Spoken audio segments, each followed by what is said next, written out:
Ya, Assalamualaikum warahmatullahi wabarakatuh.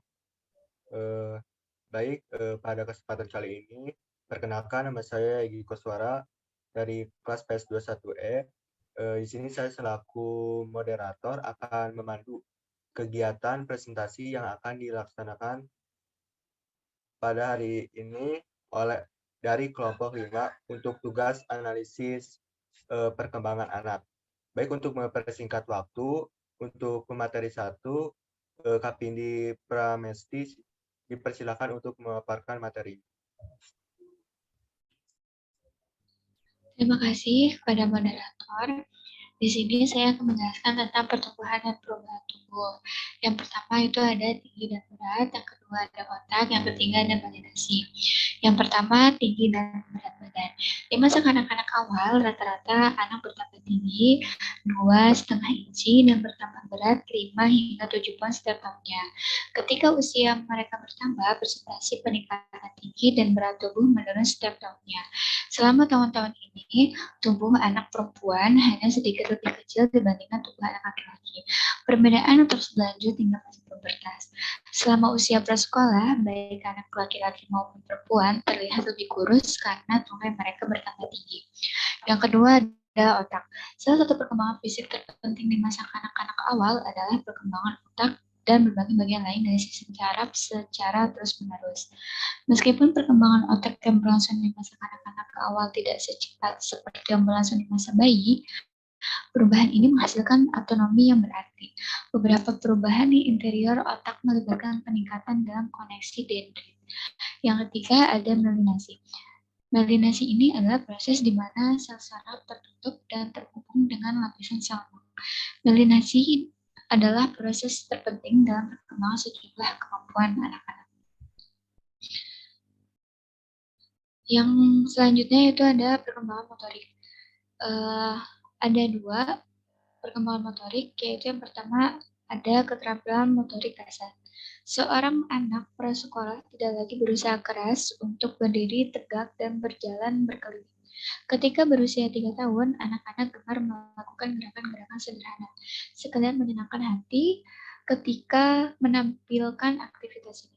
Pada usia 4 tahun, anak-anak masih menikmati berbagai aktivitas sejenisnya. Namun, kini mereka menjadi lebih berani. Ketika berusia 5 tahun, anak-anak mengembangkan jiwa petualang yang lebih besar lagi dibandingkan ketika mereka berusia 4 tahun. Yang kedua adalah keterampilan motorik halus. Di usia 3 tahun, kadang-kadang anak-anak sudah mampu memungut objek-objek yang paling kecil dengan menggunakan ibu jari dan telunjuknya. Meskipun masih canggung, pada usia 4 tahun, koordinasi motorik halus anak sudah memperlihatkan kemajuan yang bersifat substansial dan ia juga menjadi lebih cermat. Dan ketika menginjak 5 tahun, koordinasi motorik halus anak-anak telah memperlihatkan kemajuan yang lebih jauh lagi, seperti tangan, lengan, dan tubuh. Semuanya bergerak bersama di bawah komando motor. Terima kasih, saya kembali ke moderator. Baik, terima kasih untuk pemateri pertama atas pemaparan materinya.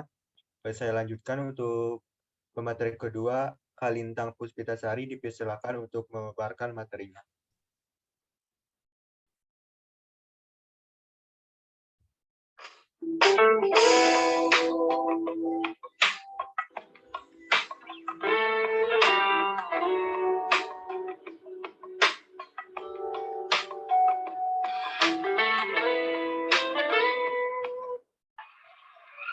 Assalamualaikum warahmatullahi wabarakatuh. Saya Lina Puspitasari dari Universitas Negeri 2 Karawang.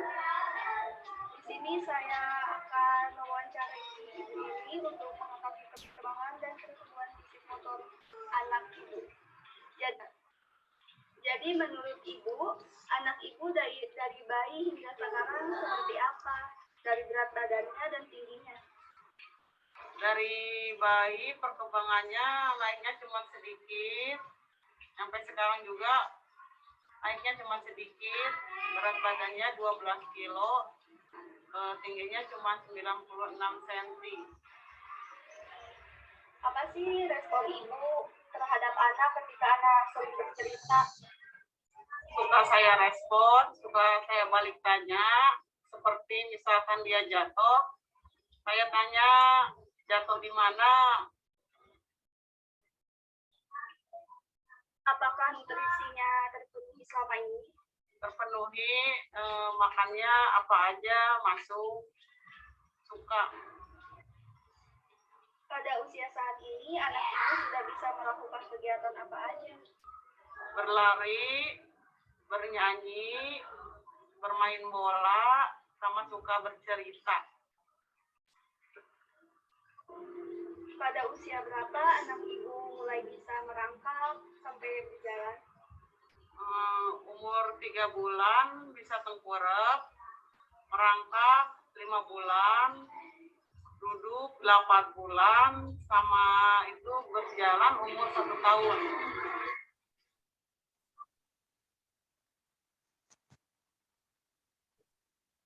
Jadi setelah kami analisis, pada kasus pertama kami berhasil menganalisis anak berusia 4 tahun dengan berat badan underweight sekitar 16 kg. Hal ini membuktikan bahwa nutrisi yang dimakan si anak sudah cukup atau terpenuhi. Untuk kegiatan sehari-hari, anak ini cukup aktif seperti berlari, bermain bola, dan bercerita. Untuk perkembangan anak ini sewaktu kecil pertumbuhannya sangat cepat, seperti merangkak, duduk, dan berjalan. Terima kasih, saya kembalikan ke moderator. Baik, terima kasih untuk pemateri kedua, Kak Lintang Puspitasari. Untuk materi selanjutnya, dipersilakan untuk memaparkan materi.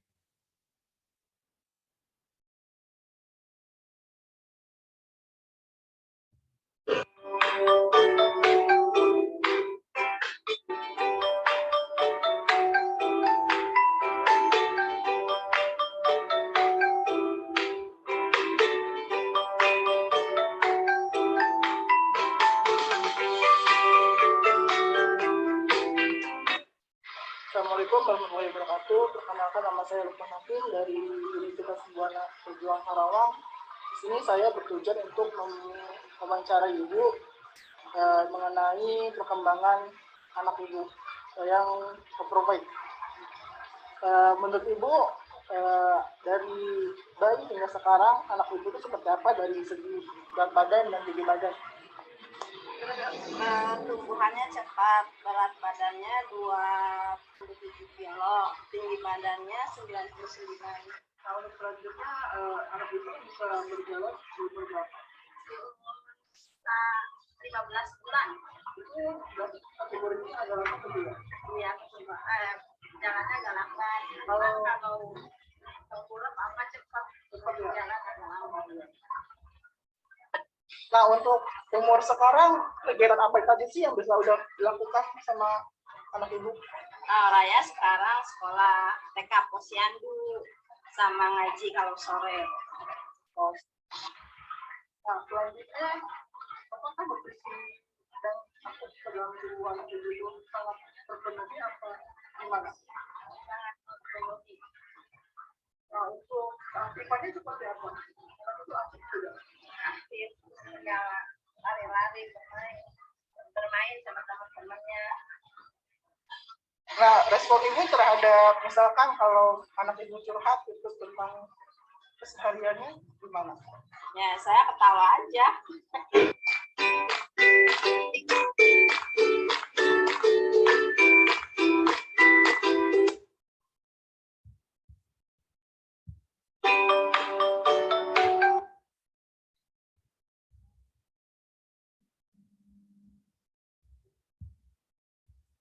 Baik, analisis video tentang video anak overweight. Setelah kami analisis pada kasus kedua, kami berhasil menganalisis anak berusia 4 tahun dengan berat badan overweight sekitar 27 kg dan tinggi badan 99 cm. Hal ini membuktikan bahwa nutrisi yang dimakan anak tersebut sudah cukup dan terpenuhi. Tetapi untuk usia anak seumuran sangat tidak wajar dengan berat badan yang terlalu overweight. Untuk kegiatan sehari-hari, anak ini cukup aktif seperti berlari, bersosialisasi, dan bercerita. Namun ketika anak bercerita ke ibunya, tidak ditanggapi dengan serius. Untuk perkembangan anak ini, sewaktu kecil pertumbuhannya berjalan sangat lambat, tetapi untuk merangkak, duduk, itu sangat cepat. Terima kasih, saya kembalikan kepada moderator. Terima kasih kepada Pak Lukman Hakim atas pemaparan materinya. Untuk materi terakhir akan disampaikan oleh Kak Lutfa Samrotum. Untuk Kak Lutfa, silakan untuk memaparkan materi. Baik, terima kasih kepada moderator. Di sini kesimpulannya, jadi dengan dilakukannya observasi terhadap anak yang memiliki kriteria underweight dan overweight, kita jadi bisa mengetahui bahwa setiap anak memiliki kemampuan motorik yang berbeda-beda. Pada kasus pertama, kami berhasil menganalisis anak berusia 4 tahun dengan berat badan underweight sekitar 16 kg. Hal ini membuktikan bahwa nutrisi yang dimakan si anak sudah cukup atau terpenuhi, dan untuk gerakan motorik yang dilakukan sangatlah aktif. Dan pada kasus kedua, kami berhasil menganalisis anak berusia 4 tahun dengan berat badan overweight sekitar 27 kg dan tinggi badan 99 cm. Hal ini membuktikan bahwa nutrisi yang dimakan si anak sudah cukup atau terpenuhi. Tetapi untuk usia anak seumuran sangat tidak wajar dengan berat badan yang terlalu overweight. Dan untuk pertumbuhan dan gerakan motorik sendiri sangatlah berbeda dengan anak yang underweight dikarenakan adanya keterlambatan yang dimilikinya. Sekian, saya kembalikan lagi ke moderator. Baik, terima kasih untuk Kak Lutfa atas pemaparan materinya. Mungkin itu materi terakhir. Sekian dari pemaparan materi dari kelompok kami. Untuk tugas analisis perkembangan anak, kurang lebihnya saya ucapkan mohon maaf. Untuk mewakili kelompok kami, wassalamualaikum warahmatullahi wabarakatuh.